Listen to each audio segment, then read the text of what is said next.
So if you're not fully filled in on Subnautica 2 and the devs being fired for no reason whatsoever, or at least from what they say, fired no reason whatsoever from Krafton, I recommend you go watch my other video on the topic. But just to catch you up, Krafton was going to pay $250 million if certain deadlines were met within the Subnautica 2 early access. Now, of course, that left a lot of people raising eyebrows as to the timing of them getting fired, with the director being fired and the two co-founders being fired as well. And this, of course, led to the three people being fired to file a lawsuit against Krafton, which rightfully so. In the lawsuit, the former Unknown World leadership has brought 3 counts against the defendant. Count 1, breach of contract, damages. Count 2, breach of contract, specific performance. Count 3, in the alternative breach, convenient of good faith and fair dealing. One of the excuses that Krafton is giving is the fact that the game wasn't ready to be released because it didn't have enough content, and they wanted it to live up to the Subnautica name since this is a sequel. And they are putting a lot of money behind it, considering that $250 million was a bonus on top of the fact that they were going to pay another $250 million for the development of the game. But to be honest, the more I read about this, the more this feels like the Krafton team either purposely weaponized ignorance in order to not know what early access is, or actually doesn't understand what early access is. Krafton argues that the game should have been at least 30% finished, and a lot of the things that they were promising that were going to come out in the early access was kind of cut out, not permanently, but to be added on later. And while there will only be 10% of the game finished that is going to be early access, that's kind of the deal of early access. You get the game cheaper because you're getting it in early development where they're adding all the things that they're supposed to add, and on top of that giving feedback, and the people who buy the game later are going to pay more because it's a finished product. And while I do kind of understand Krafton, they do have a name to uphold with Subnautica, because this isn't just a small indie game anymore.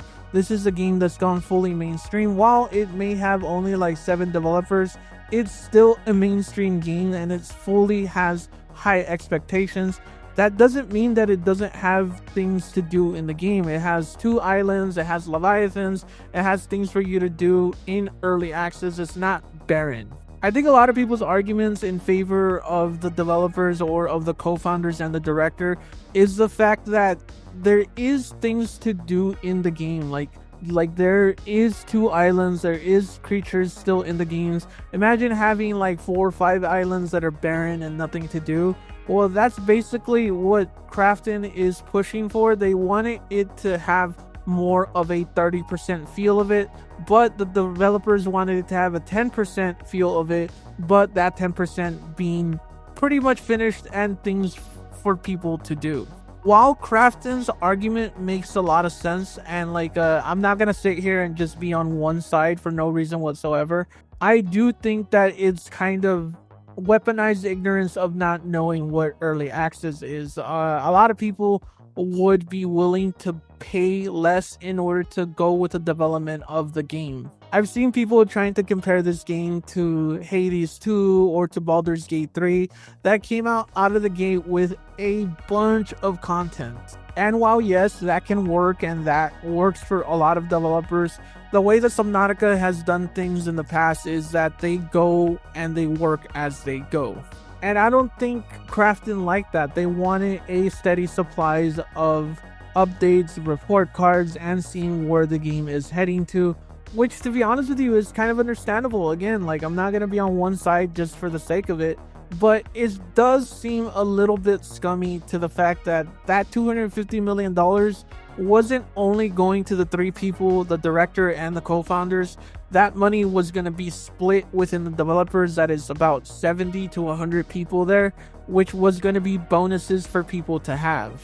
And it had to meet a certain deadline in order for these devs to get that money.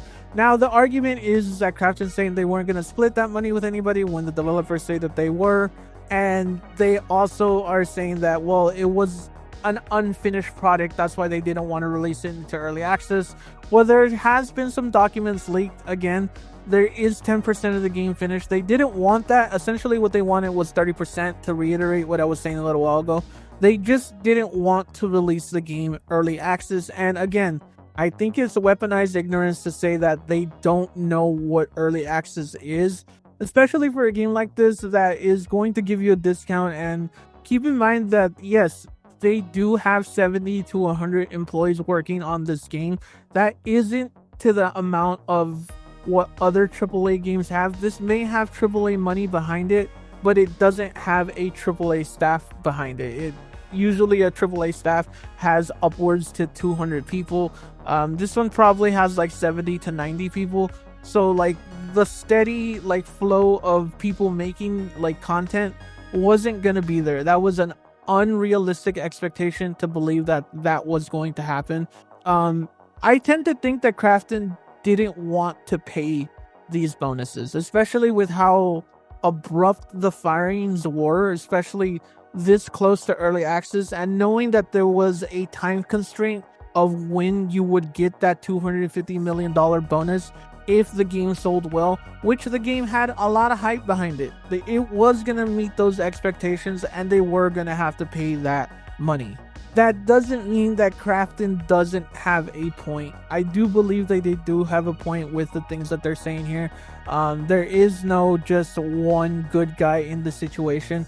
I believe that Krafton wants this game to be good, but at the same time, the abrupt firing is just scummy, and I hope the developers win whatever case they can and get whatever money that they can get.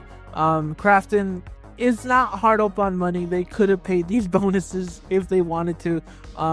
It's an early access game. Of course, you're not going to get a bunch of content like a lot of other games that have these giant AAA studios behind them.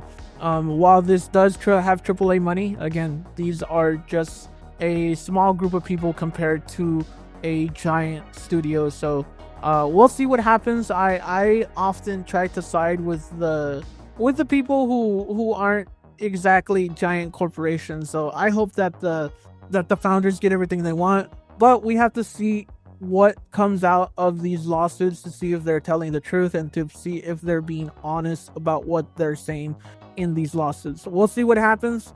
Let me know in the comment section. Do you think that Krafton is in the right? Do you think that the co-founders and the director is right on just releasing it in early access with 10% of the game, with 2 islands, with Leviathans, with things to do, but not exactly a giant plethora of content? Let me know what you think below. Who do you think is right? And remember, you're pretty good.